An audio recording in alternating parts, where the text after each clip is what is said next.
guys, gue Nation Puji Putri. Kali ini gue bakal ngejelasin apa itu organisasi partai.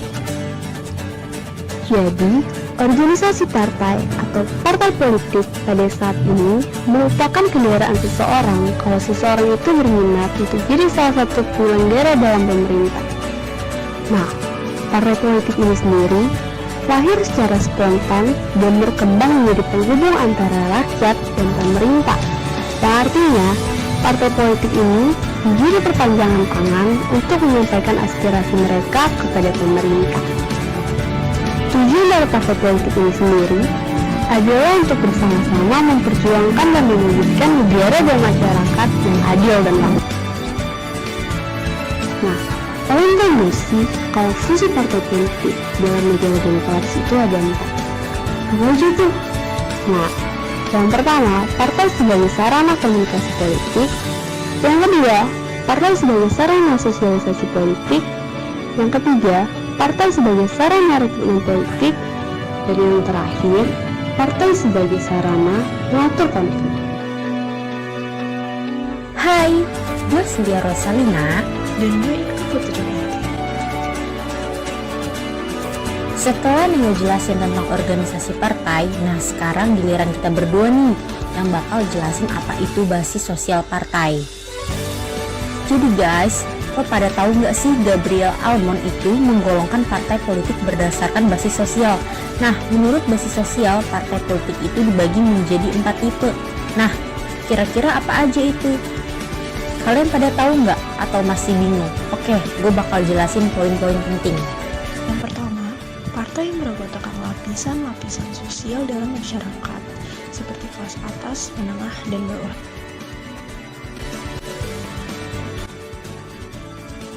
Kemudian, yang kedua, partai yang beranggotakan berasal dari kalangan kelompok kepentingan tertentu, seperti petani, pengusaha, dan buruh. Lalu yang ketiga, partai yang anggotanya berasal dari penganut agama tertentu seperti Islam, Kristen, Hindu, dan Buddha.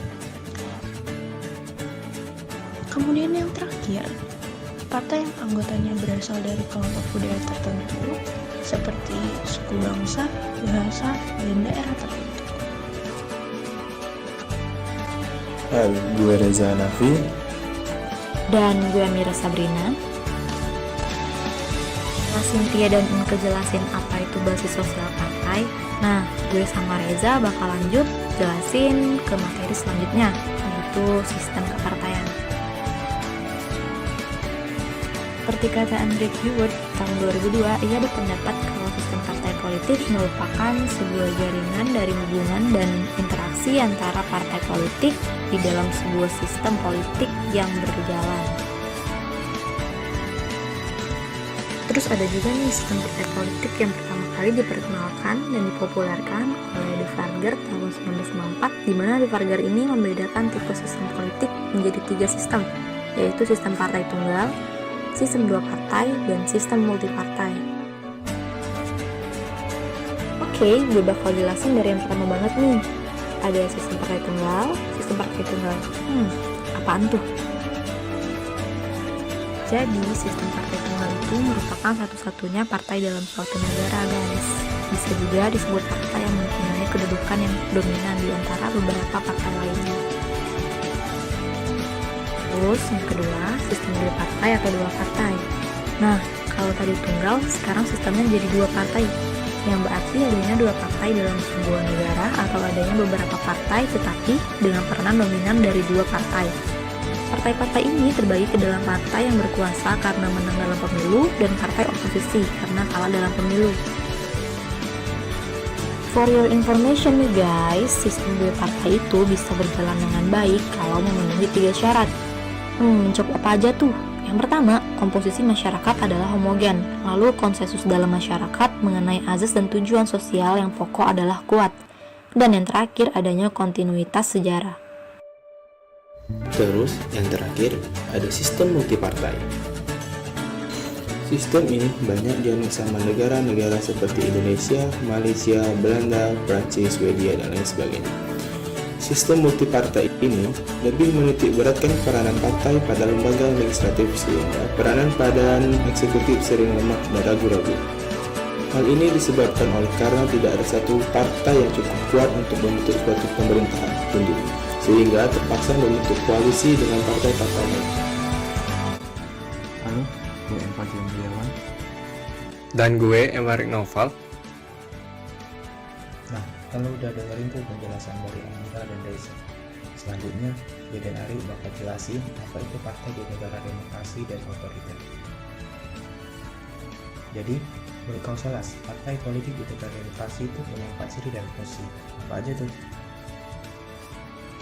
Yang pertama, memiliki program berupa solusi masalah yang dijalankan pada saat berkuasa. Yang kedua, memiliki organisasi untuk mengartikulasikan kepentingan dan melakukan rekrutmen politik. Terus yang ketiga, berpartisipasi dalam proses politik, paling tidak menjadi sponsor kandidat meraih jabatan politik dan pemerintahan. Dan yang terakhir, memakai cara kompetisi untuk meraih kekuasaan dan merebut dukungan masyarakat. Mengenai partai di negara demokrasi sendiri bisa kita ambil partai yang berada di negara Indonesia, yaitu Partai Demokrasi Indonesia atau PDI, yang merupakan partai politik yang memiliki tali kesejarahan dengan partai politik pada masa Orde Lama. PDIP sebenarnya kelanjutan dari Partai Demokrasi Indonesia yang berdiri pada tanggal 10 Januari 1923 dan merupakan hasil dari gagasan fusi partai politik. Nah, gimana? Udah paham belum sama partai di negara demokrasi? Kalau udah, ayo kita lanjut ke partai negara otoriter. Nah, menurut Sigmund Neumann, setidaknya ada 2 fungsi partai politik di negara otoriter. Kira-kira apa aja tuh? Pertama, partai berperan dalam mengendalikan segala aspek kehidupan masyarakat secara monopolistik. Partai komunis misalnya akan menjalankan peran utama dalam mengarahkan masyarakat agar sama-sama berusaha mewujudkan masyarakat komunis. Agar cita-cita tersebut dapat diwujudkan, maka keberadaan partai politik yang berbeda ideologi maupun ideologi lain yang ada di tengah masyarakat akan ditekan melalui perantara partai tunggal. Lalu yang kedua, individu akan menyesuaikan diri dengan suatu cara hidup yang sejalan dengan kepentingan partai. Perbedaan pendapat dan ideologi di tengah masyarakat tidak akan dipelihara, melainkan akan dihilangkan dengan cara mengarahkan masyarakat dalam sebuah ideologi komunis, dan fungsi ini dijalankan oleh partai komunis.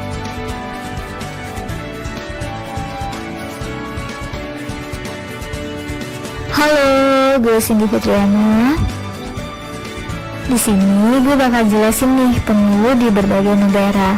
Lo semua udah pada tahu nggak sih sistem pemilu di berbagai negara itu gimana? Belum? Oke, gue jelasin ya. Yang pertama, pemilihan umum di Australia. Parlemen Australia secara de facto digambarkan sebagai sistem 2 partai. Pemilih Australia itu nggak bisa secara langsung milih Perdana Menteri mereka. Nah, mereka ini memiliki anggota parlemen mereka dari 2 partai besar, beberapa partai kecil atau anggota independen. Partai politik yang berhasil memenangkan lebih dari 75 kursi anggota parlemen akan membentuk pemerintahan, dan pemimpinnya akan ditunjuk sebagai Perdana Menteri. Kedua, pemilihan umum di Inggris. As you know guys, masyarakat Inggris itu adalah masyarakat yang menghormati banget nih kebebasan dan hak asasi manusia, serta menghormati simbol-simbol kekuasaan negara, yaitu ratu dan pemerintah. Sistem politik Inggris itu meliputi badan eksekutif, parlemen, dan pemilu. Pemilu di Inggris menggunakan sistem distrik. Setiap distrik memiliki 1 wakil dalam majelis rendah. Jumlah anggota majelis rendah yang akan dipilih harus sama dengan jumlah distrik. Yang ketiga, pemilihan umum di Jepang. Proses politik Jepang memiliki 3 jenis pemilihan. Yang pertama, pemilihan umum untuk Dewan Perwakilan Rakyat diadakan setiap 4 tahun, kecuali majelis rendah dibubarkan lebih awal. Pemilihan untuk Dewan Penasihat diadakan setiap 3 tahun untuk memilih setengah dari anggotanya. Dan pemilihan lokal diadakan setiap 4 tahun untuk kantor prefektur dan munisipalitas. Yang keempat, pemilihan umum di Korea Selatan. Pemilihan umum daerah diadakan setiap 4 tahun sekali untuk memilih gubernur, wali kota, anggota legislatif provinsi, dan kabupaten kota. Presiden dipilih secara langsung untuk masa jabatan 5 tahun dan hanya untuk 1 periode. Majelis Nasional memiliki 300 anggota yang dipilih untuk masa jabatan 4 tahun. Kesimpulan. Nah, tibalah sudah kita di penghujung video. Untuk yang terakhir ini, gue bakal kasih kesimpulan dari penjelasan yang udah dijelasin teman-teman gue di video kali ini. Dapat disimpulkan dari semua penjelasan di atas bahwa partai politik merupakan pengorganisasian warga negara yang menjadi anggotanya untuk bersama-sama memperjuangkan dan mewujudkan negara dan masyarakat yang adil dan makmur. Dari video kali ini juga lo pada bisa tahu nih apa itu basis sosial, lalu sistem kepartaian, di mana under keyword yang berpendapat bahwa sistem partai politik adalah sebuah jaringan dari hubungan dan interaksi antara partai politik di dalam sebuah sistem politik yang berjalan. Dan yang terakhir, lo semua juga udah pada tahu nih gimana sistem pemilu di berbagai negara. Sekian dan terima kasih.